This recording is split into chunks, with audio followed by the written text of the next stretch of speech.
Découvrons Christ dans l'Ancien Testament. Dans le livre de Genèse chapitre 21, il y a une histoire extraordinaire qui se passe. Le père de la foi, Abraham, a eu son premier fils, Ismaël, au travers de sa servante Agar.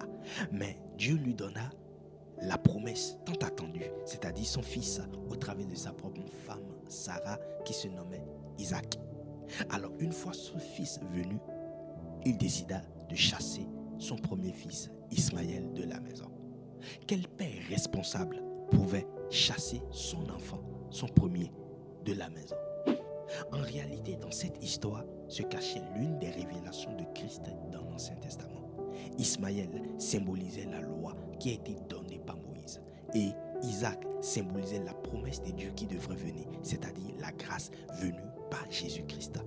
Ismaël symbolisait la loi venue par Moïse et Isaac symbolisait la grâce venue par Jésus-Christ. En réalité, Ismaël était la réponse permissive de Dieu pour donner une solution temporaire à un problème permanent. Parce que le problème d'Abraham, c'était qu'il voulait un enfant.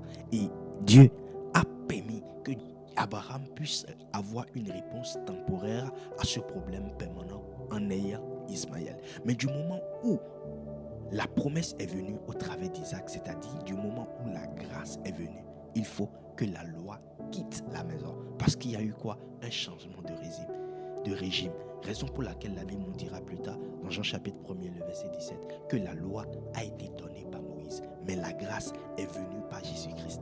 Pourquoi cette comparaison entre ces deux hommes? Parce qu'ils ont été, dans l'Ancien Testament, les deux médiateurs que Dieu a utilisés, en utilisant premièrement la loi pour pouvoir instruire les hommes, mais du moment où la grâce est venue, il faut que la loi quitte la maison, tout simplement parce qu'on a eu un changement de régime en Christ. C'était l'une des révélations de Christ dans l'Ancien Testament.